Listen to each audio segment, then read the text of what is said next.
And welcome back, everybody, to the Podcaster Nation. That's right. I said welcome back because I know you were just listening to our stuff and you loved it so much that you came back for more. That was a brilliant decision. I'm going to tell you why. We have a lot more for you. Now, why do we have a lot more for you? Because this is the podcast that's about podcasters. It's for podcasters. And it's done by podcasters. A podcaster. I mean, I'm a big guy, but I'm not that big. All right. So, done by a podcaster. And folks, this is the place where we all come together to raise each other up. This is the place where the rising tide raises all ships. So let's get sailing and bring in our guest today. This lady's amazing. She's also a neighbor of mine, which I found out here shortly, a little time ago. And so her qualifications are like just going right off the page. So if I stutter, stay with me. She's done a lot of stuff. So the lady today, she's a FedEx speaker. She's an Ironman triathlete. She is the GM and governor, which we're going to find out all about. Some of you hockey guys know more about this than I do, but governor of the Kalamazoo Wings, right up the street from me. She has also got a big conference going on called the empowHER Conference on March 13th and 14th, which she's going to tell you folks all about. And that's taking place in lovely Kalamazoo, and it really is a fantastic place. I love it. Been there plenty of times. She's alcohol free, which I think we're going to probably talk about a little bit also. And she is a future author with the book coming out, I think, in August, but we'll double check that again. She's nodding her head right now. I think we're good. And on top of all that, she is the host of the hit podcast, all 160 plus episodes of it, of Women in ...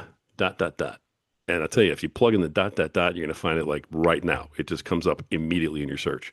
Awesome podcast. Please welcome to the show. I'm going to stop talking now. Please welcome to the show, Toni Will. Toni, how you doing? Good, Rory. How are you? I didn't make it easy on you. I mean, I gave you everything basically but my birth certificate. I loved it. I really did.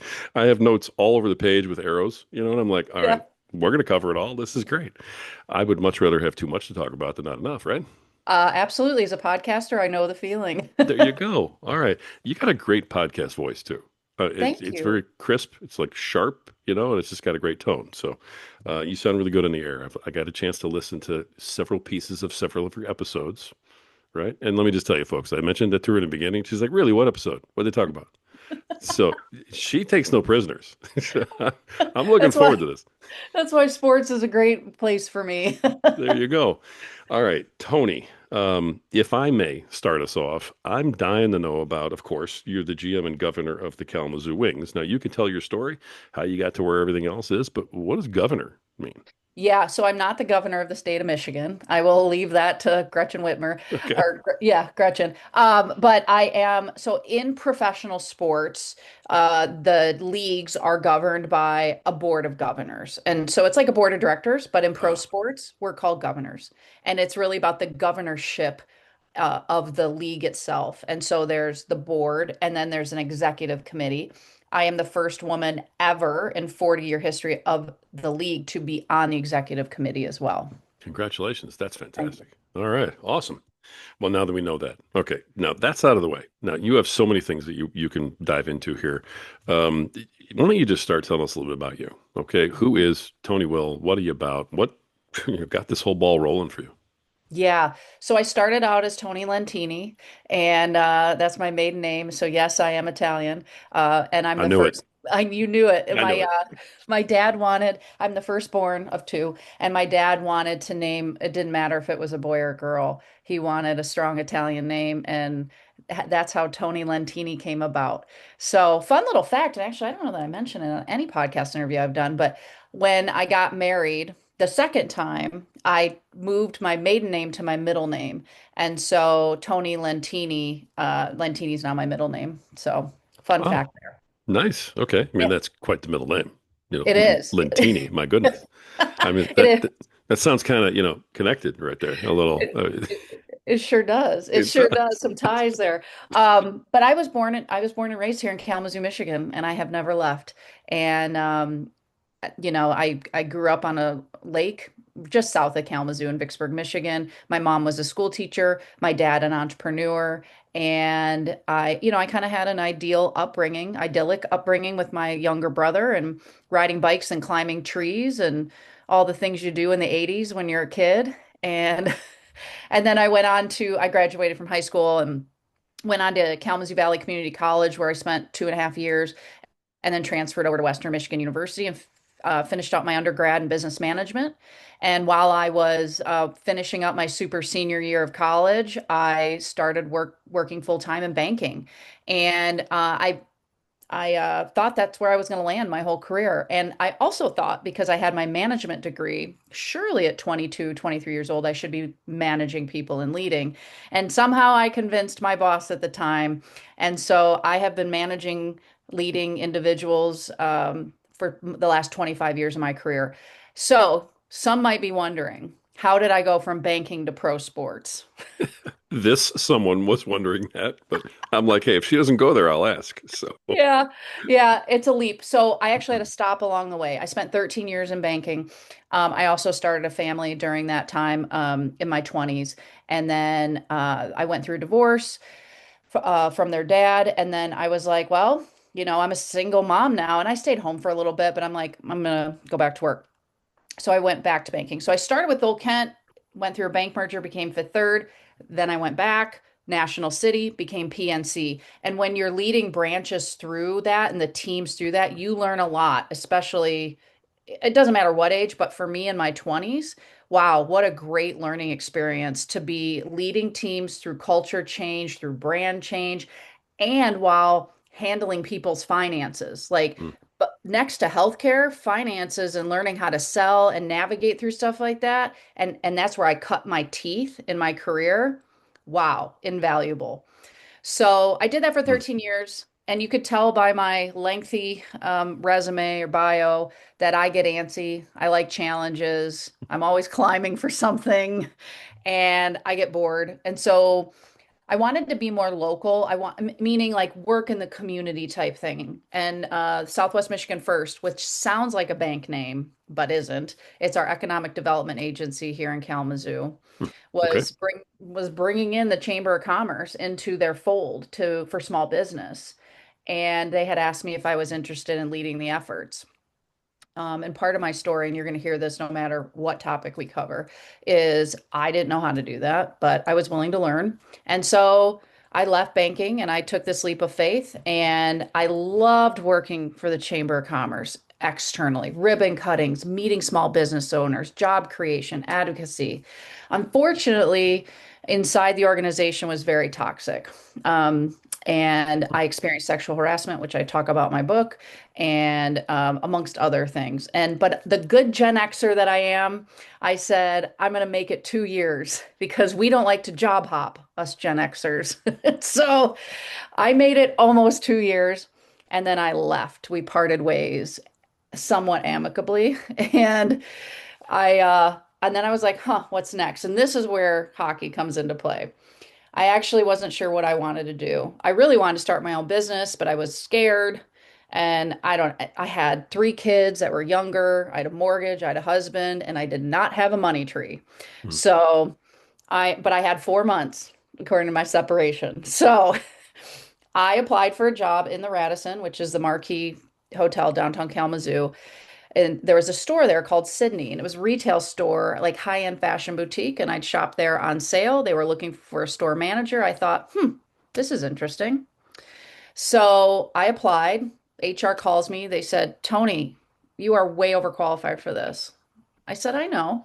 And they said, you're going to be bored. And I said, I know, I don't care. And they said, why? And I said, because I don't want to be the face of anything. I'm just like, I'm figuring things out. I'm okay with that. And they're like, well, here's the thing, Toni.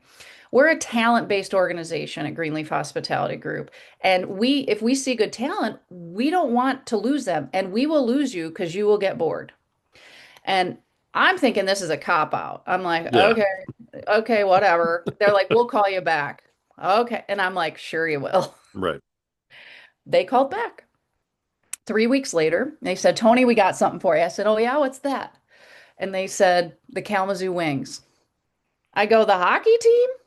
And they're like, yeah, we own that too. I go, oh, it's still around? Because I grew up going to games. I didn't think they were still around. And she laughed and she goes, yeah, that's the problem. That's why we think you'd be good at it. I go, based on what? I go, I don't know. And this is literally what I said, Roy. I don't know shit about hockey. And she she laughed again and I said, I'm just being honest. And she said, Well, here's what we know you know. We know you know how to lead teams through culture change. We know you know how to sell, and we know you love Kalamazoo. And we think you can do the rest. You can learn the rest because at this level of hockey, you're not involved with the players. You're not recruiting. You're not doing player transactions. This is all business. And so then they told me the pay. And I was like, huh, 35% pay cut from where I was at. Pro sports is sexy, not lucrative. Okay. Just for anyone wondering. But I'm a mission over money person. And I said yes, because we know how the story ends. That was 11 years ago, and it's the best job I never knew I wanted. I'm it's I can tell you're a podcast host too because you're answering all my questions as I'm thinking of them. I'm over here going, "Did you even know anything about hockey?" In my head, like waiting for my, and you're like, and I didn't even know anything about hockey. So it's Hopefully, I didn't take all the wind out of your sails. no. I'll always come up with another one, but I just think it's funny. It's like 4 or 5 times now. As soon as I've thought of the question, you've answered it.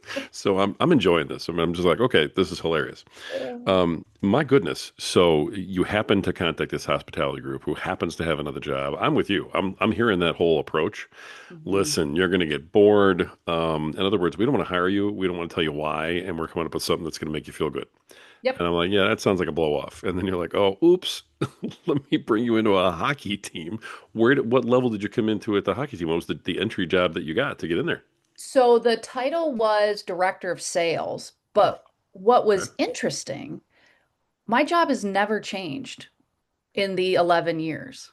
My title has, but the role has been exactly the same. Yeah. Okay. Yeah. Uh, I need a little context.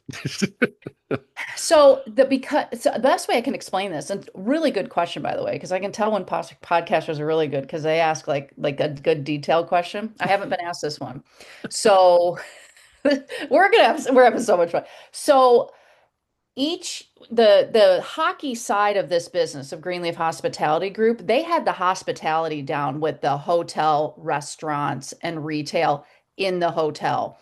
Wings Event Center, where the Kalamazoo Wings play, is off that main property. They did not know that business that well.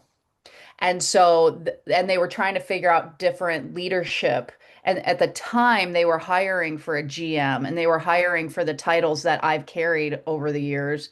But they never found anyone or all those years ago. So I slowly just started to, because they needed someone to do this. And one of my bosses, he went a different way too, but he didn't have that title. He was from the hotel side. So that's kind of how it matriculated up to title Oh, changes over the years. interesting. Okay. Mhm. I mean, congratulations, because I mean, that's quite the rise. And this is a heck of a title. So I hope Yes, at some point, and of course you don't have to answer this, but I hope at some point the compensation at least caught up to the title a little bit. If you're going to spend that kind of it time did. doing it.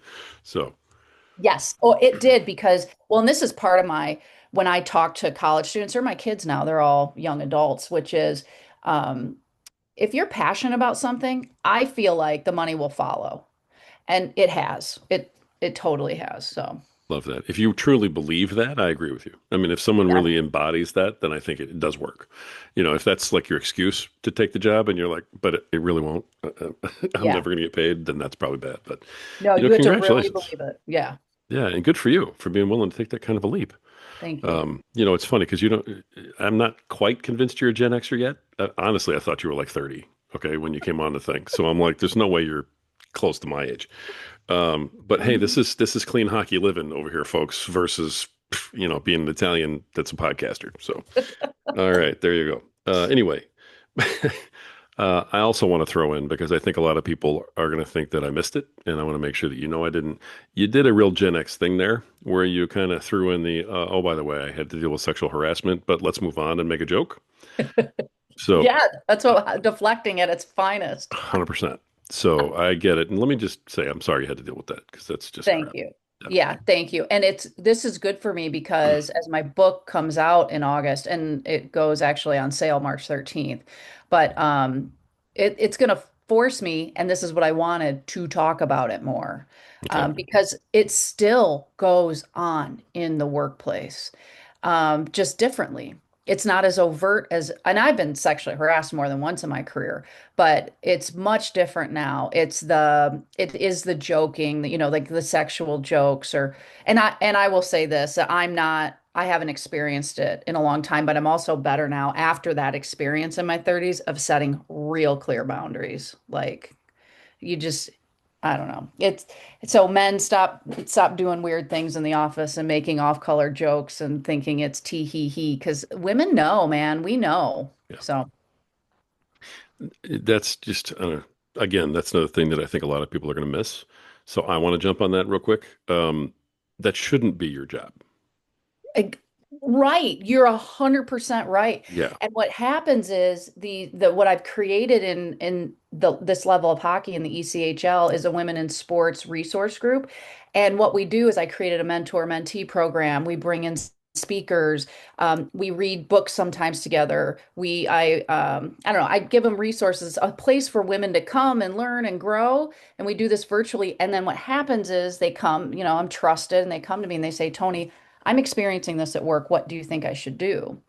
And unfortunately, a lot of these hockey teams, they're just their own, kind of small business, even though it's big business in a sense because it's, community facing. Hmm. But there are no HR departments in these teams at this level for most of them.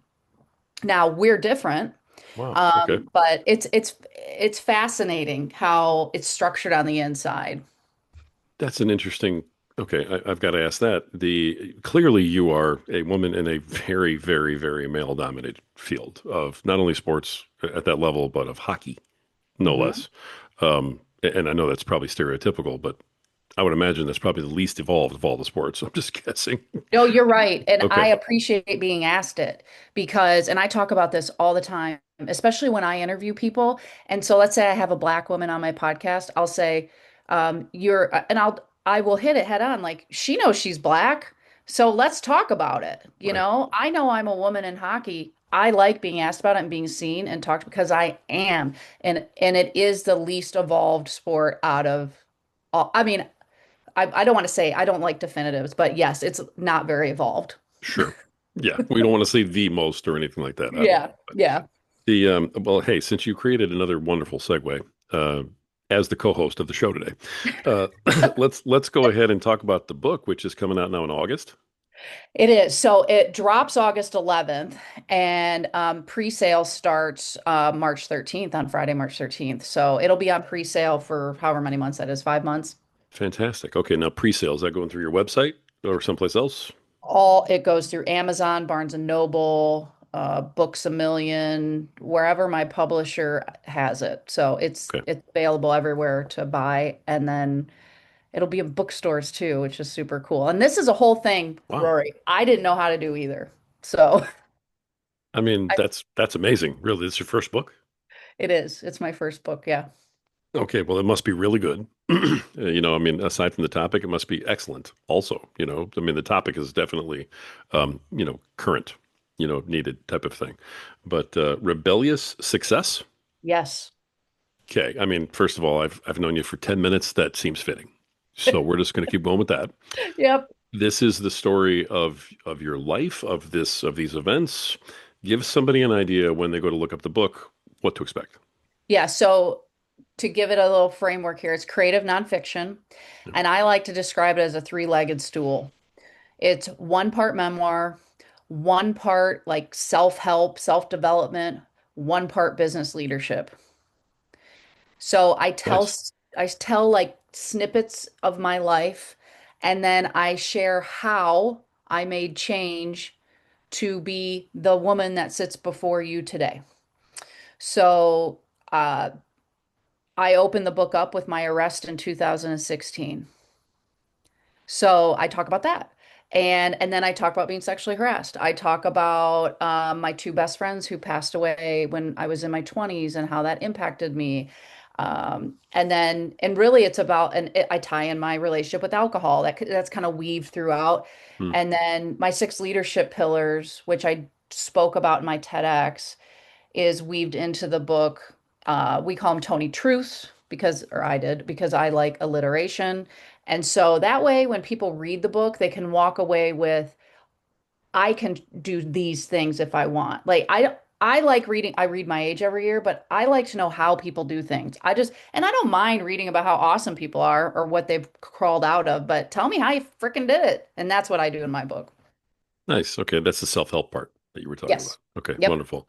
You unloaded a ton right there in that little paragraph that you just gave everybody. So let me back up a few steps. Do you want to tell people why you got arrested? Oh, I do in the book, but I will say this, it is connected to alcohol. Shocker. Okay. So, Uh, and that's part of it. I wanted to open the book that way because, well, one, I mean, who wouldn't want to read that? And and two, and two, I would say out of everything I've been through in my I'll be 48 in June years, I um there there's shame attached to that. And I believe that, and so does my girl Brene Brown. I act like I know her, but I don't. Is that if we talk about things, it reduces the shame and the stigma. And so that's been one of my missions in life is just to be authentic and like this woman that you see here now, if you 9-year-old Tony looked like this too. So I'm just wanting to be who I truly am so other people can feel comfortable to not have to be a Instagram highlight reel. nice, nice analogy. I got you. You made a point of saying alcohol free in your bio. So I knew there was something there, obviously, that you were, trying to make a point about. As far as asking you for the details of the story, as we move forward, you don't need to give away the secret sauce to the book or anything. But anything you want to share, I want to make sure I'm giving you the floor to share it. So just so Um, we're on like the same page. It's all good. yeah. Okay. Yeah. No, I appreciate it. Okay. Yeah, it is really about redemption. And I end the book on the stage of my conference at this will be the second year. And I end the book talking about like, and I would have never looked at even my life that way Okay. that was like in a 9-year period, but I go back and forth between different times in my life. All right. No, we're not segueing to the conference yet. All right. So hang Oh, on. All I right. know. Hold your horses for a Rein me second. in, Rory. Rein me in. All right. Doggone it. Here we go. Um, I do want to address sort of the elephant in the room, okay, with the sexual harassment piece. Yeah. Um, can only imagine that that's not something that was pleasant to go through. Of course, you don't want to give away the secret sauce of the book. Um, let me ask you this. What do you think? What do you want our listeners to hear? What do you want them to know about what you went through?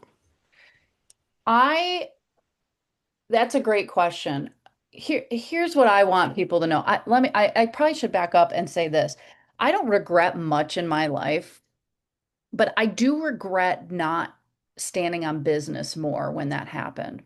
I was so afraid of setting my career on fire because of where I was in the community in terms of the relationships I had.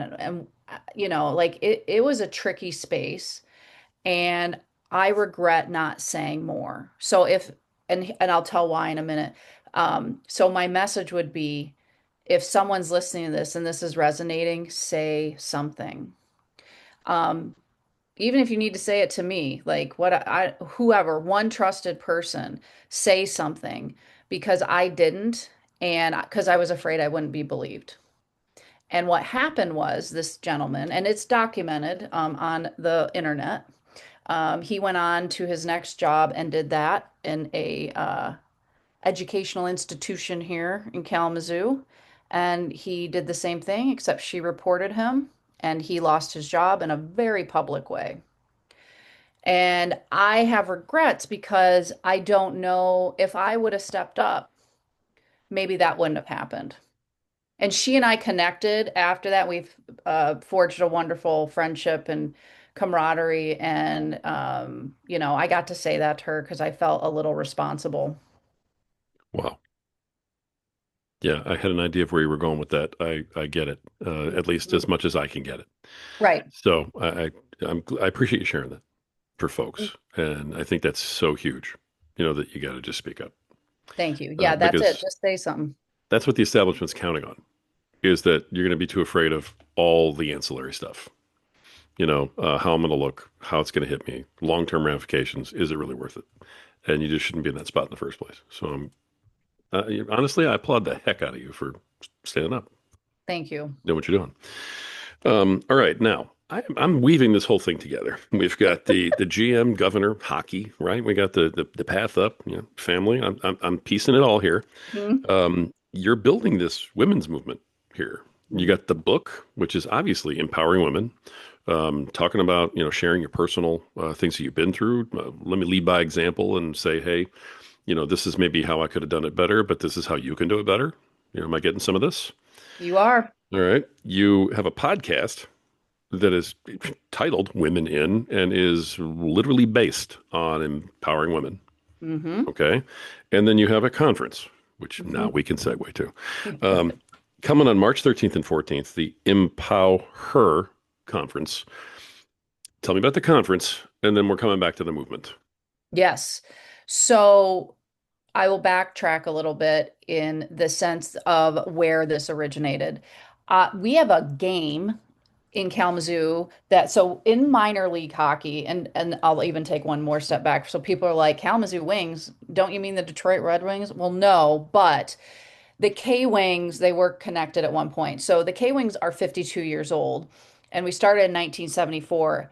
And through affiliations is how you develop hockey players. And so way back then, we were affiliated with the Detroit Red Wings. So that's why we're the Kalamazoo Wings.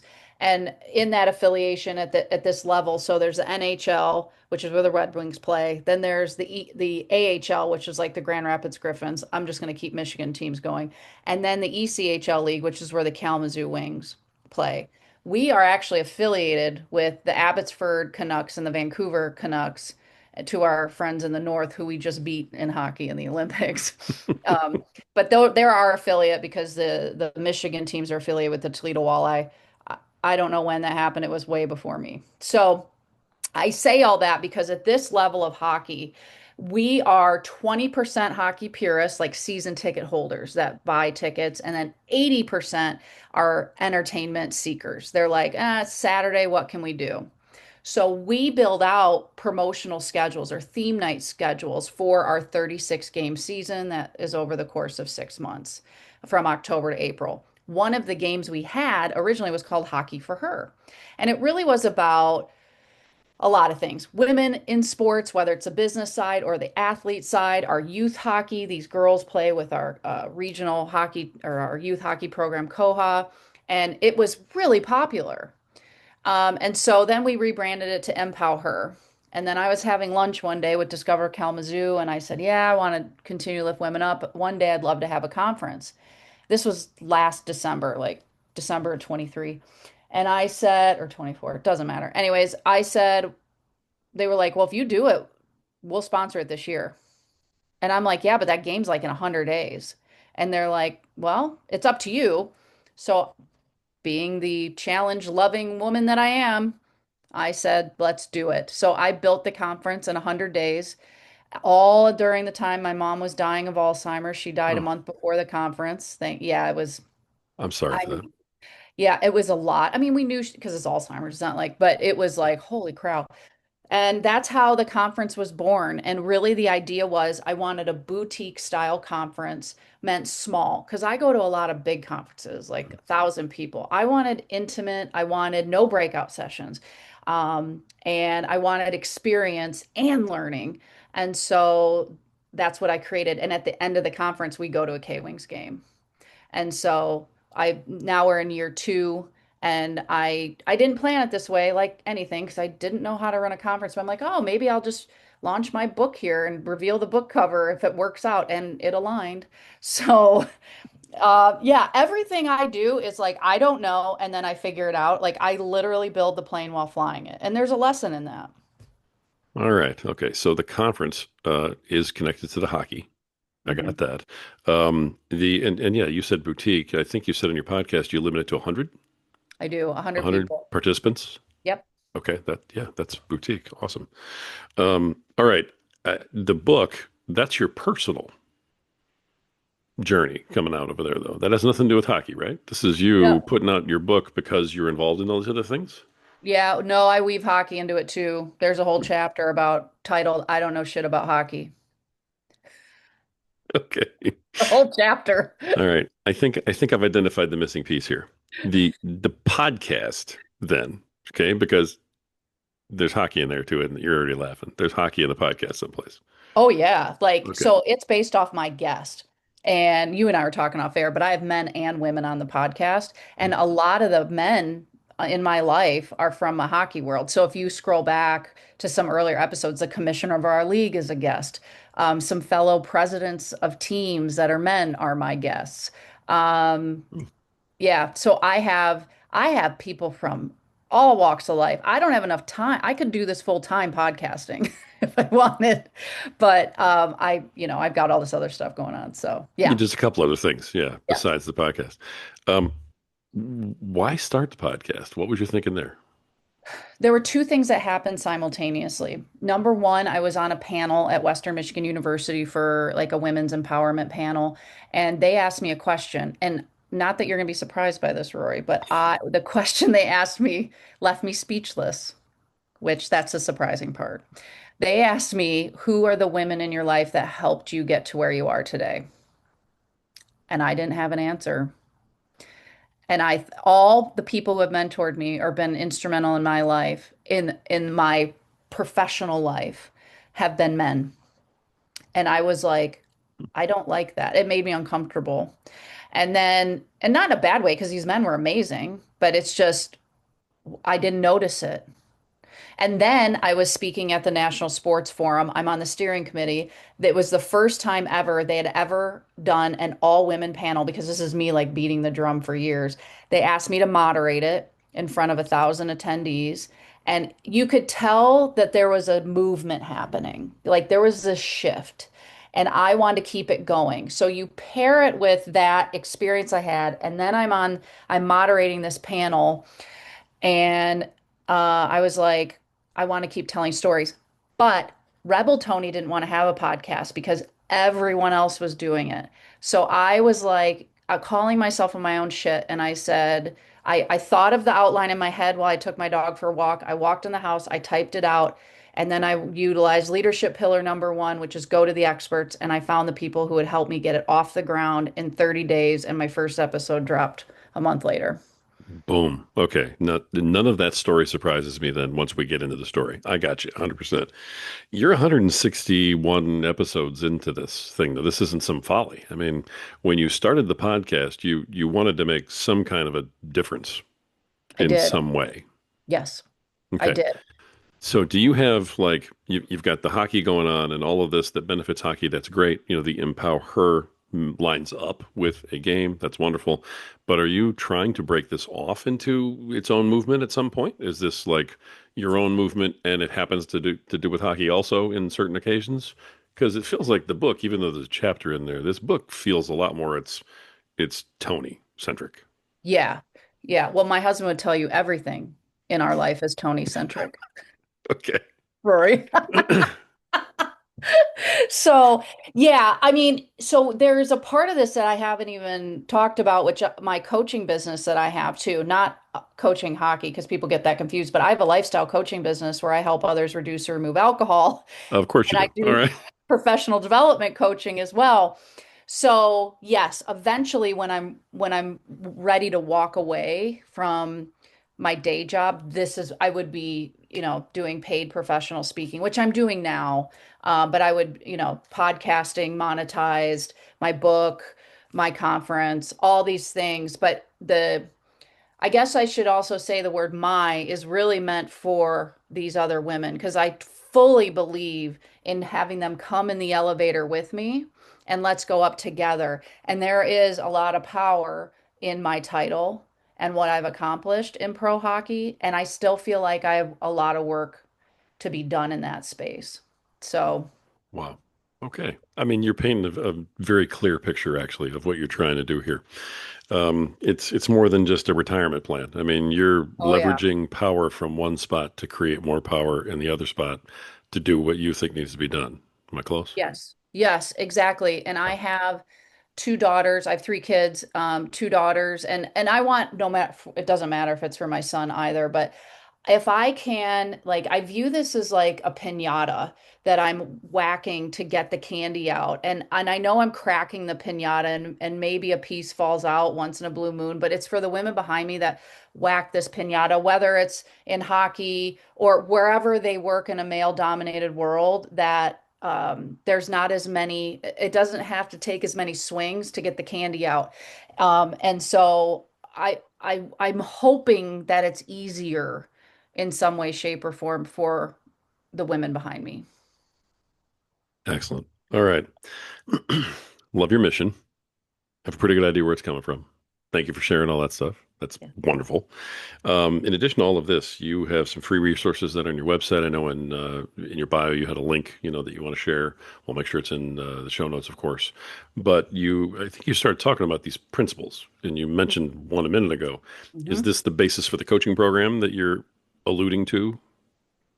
Some of it is really what it started was, and I'll run through them real quick. So one day, Western Michigan called me. I was about 3 years into my job, and they said, Tony, we'd love to have you come speak to our classes because you're an alma mater and you're an alum. And I'm like, okay, yeah, what do you want me to talk about? And they said, I don't know, it's up to you. Like, but it'd be interesting to know how you turn the franchise around. And I laughed because I was like, turned it around. I'm just like, this. I mean, I just was at the begin 3 to 5 years is what I figured it would take me. And it was on the nose. And unfortunately, year five was the spring of 2020. Oh, And so, yeah.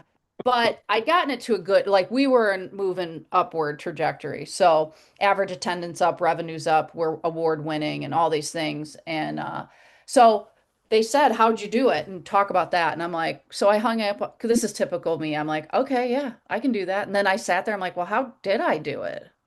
I had no idea. It was unconscious competence. So I sat there and I wrote on a yellow post-it note 6 things that I did. So I'm like, what did I do? And I thought back to 2015 Tony, and I'm like, well, number one, I went to the experts and I went and visited other GMs, presidents of teams in our division or outside. And because we're competitors on the ice, we're not competitors off the ice. So I was like, will you teach me? And they said yes. And they taught me. And then it moved to leadership pillar number two. I'm like, well, what did I do with what I learned? Well, I innovated it. So I innovated it to make it fit for our small market in Kalamazoo. And then what did I do? I'm like, well, I made a lot of mistakes. Hmm, leadership pillar number three, make mistakes, because that's how you learn. Like those are painful. So I'm like, okay, then what? What'd you do after that, Tony? And I'm like, well, I'm a rebel and I do a lot of coloring outside the lines. So I would describe that as asking for forgiveness rather than permission. So that's leadership pillar number four. And then I'm like, what else did I do? I'm like, well, I empowered my staff a lot. So I'm definitely not a micromanager. Oh, I'm a macro manager. So leadership pillar number five is to macro manage. And that speaks to the culture that the type of leader I am. And then leadership pillar number six, I'm like, well, what else? I felt like it wasn't finished yet. The painting wasn't finished. And I'm like, well, I like to have fun. And we do. So have fun is number six. That is how it's built. so you created the principles for your coaching program, which are pretty good. I gotta tell you, like on an index card while you were just hanging out, just sitting Yeah. there looking at what you've done. Now you didn't, you took years to create them, Yeah. so I want to give you credit for it. But Yeah. you just whipped it out one day and said, "Here we go." Yeah. And I All right, carried that post-it note in my purse for years. And I would pull it out when I would speak, which is hilarious because I could have put on my notes app on my phone. I don't know why I didn't. And then one day I was like, I think this is something. And so I started to build everything nice. around that. That's a Gen X thing too. Yeah. My wallet's full of all kinds of stuff that I need to have in my wallet in paper form, Yeah. which all could go in this like easily, and I don't put it there. No, Yeah, so I'm with you. It's safer in my wallet than it is in my phone. So yes, I I'm with know. you. All right. Oh my gosh. Okay. So I want to make sure we got all this together. With the podcast, Women In, you've told us a little bit about that. Let me ask you a couple of podcast specific questions, just because I do Yes. have people who listen just for that. Yep. So I'm getting all you folks. Here comes the technical stuff. All right. We got it. So you did this. Are you doing this work yourself? Do you have a team, editor, or is it Tony down there, in the basement slinging the editing machine? How's it working? No, experts. So no, I have an editor and they like I record on Riverside and they make it what I want. And then like I'll go to a podcast like I went to Podfest this year because I was like speaking at another conference there nearby. And so I thought, well, I'll go to this.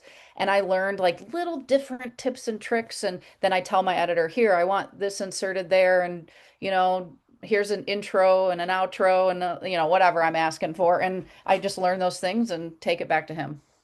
Nice. Okay. So you have a team doing these things for you. You literally sit down, you record. That's pretty much it. Are you setting the appointments and doing that kind of thing? Are you doing the marketing, or do you have someone doing that too? So I use Calendly to book Hmm. all my guests. I do the booking myself.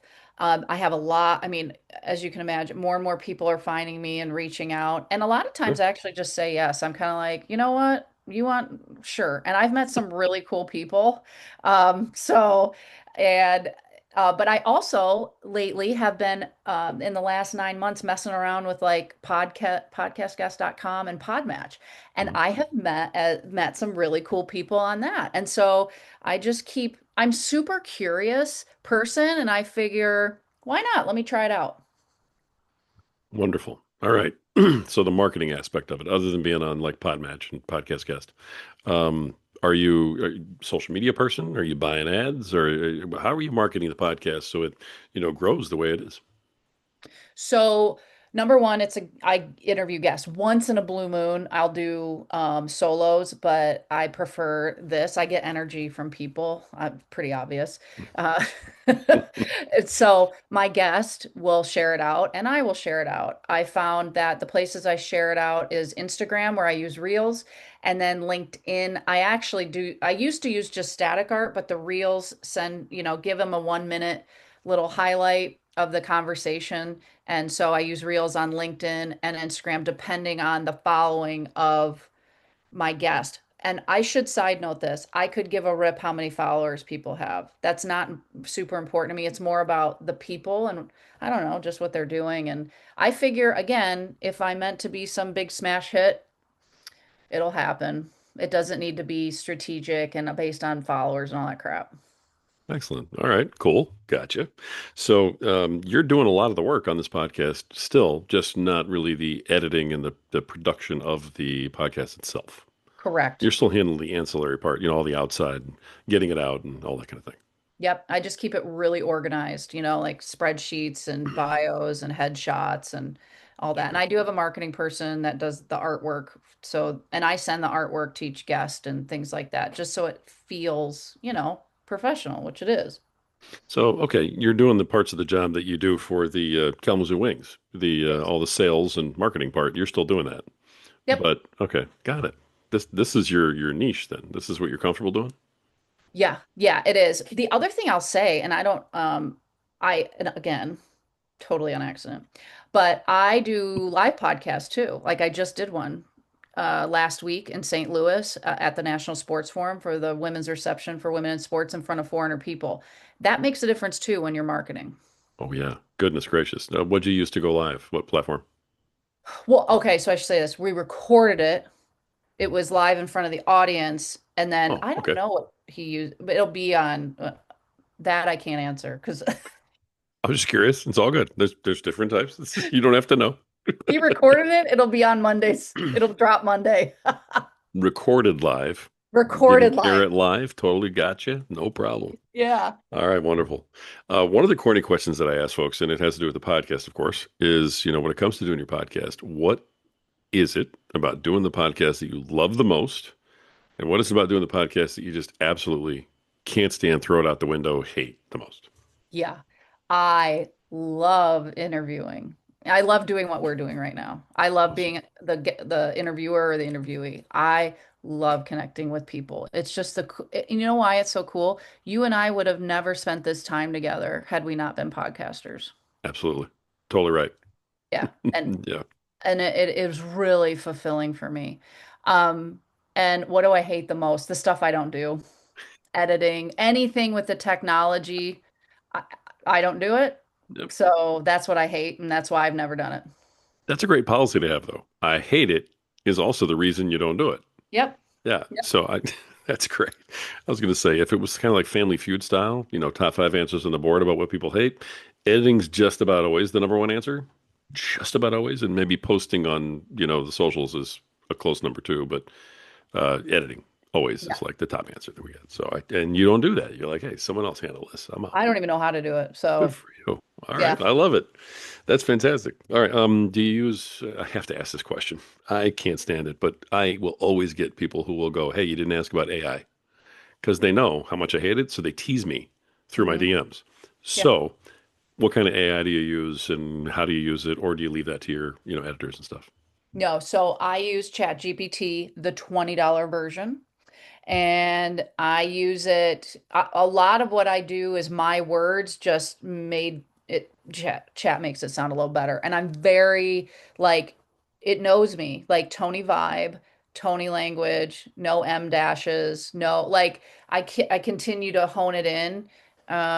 So it's me. But yeah, I use it. I'm neutral on AI. I think it's not going anywhere, so embrace it, and it makes some of Sure. this my life a lot easier. Oh, absolutely. I mean, I'm just one of those, grouchy old Gen X guys who doesn't like change. So I I'm married to one of those. I know. there you go.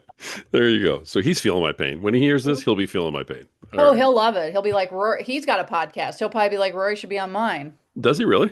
He does. It's called Surrounded by Brilliance, and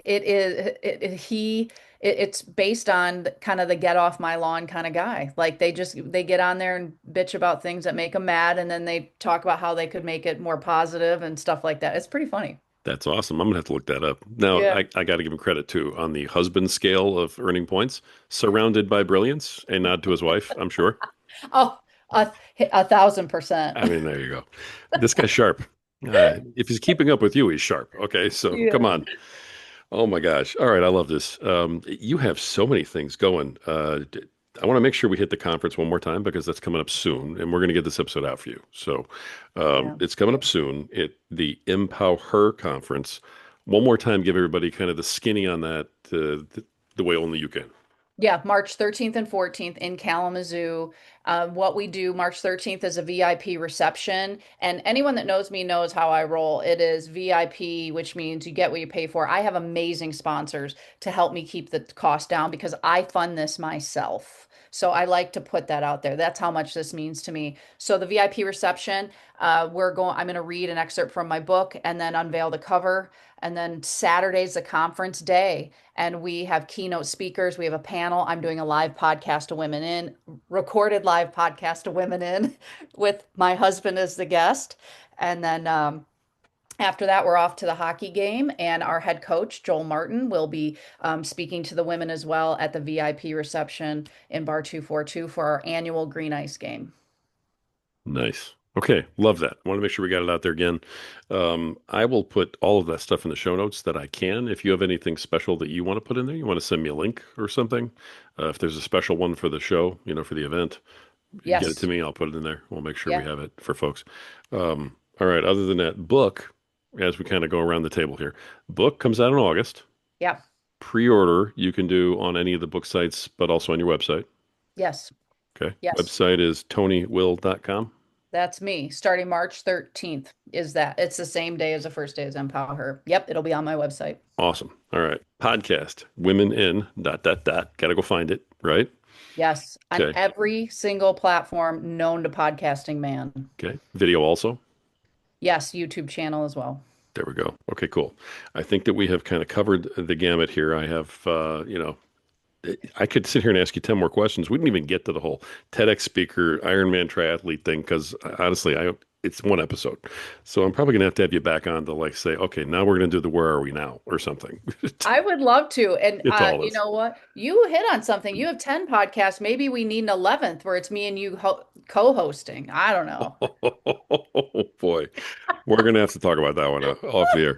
Oh my gosh. I don't know if people could handle two of us like that. Two Gen X Italians, Midwesterners. I don't Oof. know. I think we're onto something. Wow. All right. We're either going to be a huge success or banned in a day. Like, Total failure. out of it. Just, oh my gosh. Okay. All right. I love it. Thank you so much. The last question that I usually end with, in terms of time, I have to. I hate doing it, but you have done 161 episodes. You're an accomplished podcaster amongst all these other fantastic accomplishments that you've managed to put together in your life. But when it comes to the podcast, we have a lot of folks who listen who are looking for, help. They're looking for advice. They're looking for, ways that they can start to kind of level up their own shows. So, what's the best piece of advice you have for podcasters who are out there who are not quite where you are yet? Mine is simple. Just start. Like, just start. You don't have to know what you're doing. And I think a lot of people get held back by that. And find your version of an expert and just start. Wonderful. That's great advice. I mean, that's a mic drop right there. Perfect. All right. Toni, any last thoughts on anything we've talked about? Any message you want to make sure you get out to anybody while we have this last couple of minutes? I'm going to give the floor to you and let you kind of close with any message you want to send to anybody out there. Yeah, I would just say to men and women out there, like, just let's keep lifting women up. And one of the things I say on my podcast often is this is about inclusivity, it's not exclusivity. The word men is in women. There's often a lot of important women in men's lives. And men came from women too. Did I say that one? Men came from women, Not men yet. in women's lives. Yeah. We're all together in this. So this isn't about excluding anyone. And finally, I often say this. I don't hate men. I love them. I've been married to three of them. So it's important to note. I got it right this third time, Rory. So that's how I'll end it. Good for you. I was going to say, I think I've heard you say when you empower women, you empower everyone. That's right. We Okay. do. That's better than ending on the third marriage. I finally got it right. Yeah, I don't know. Just That's, you know what? I own it. that's so perfect. All right, folks. GM and governor of the Kalamazoo Wings, future author, FedEx speaker, triathlete, the host of the empowHER conference coming up on March 13th and the 14th. And I'm sure I missed five other things, but also host of the Women in podcast. Toni Will. Toni, you've been absolutely amazing. I have thoroughly enjoyed this time, and thank you so much for coming on today. Same, same. Thanks, Rory. All right, folks, this has been a wonderful episode of the Podcaster Nation. The reason we get such powerful podcasters on here with these magnificent messages is because this is the podcast that's about podcasters. It's for podcasters. It's done by podcasters. We showed you yet again today, folks, that the rising tide truly raises all ships right here at this place. So keep sailing.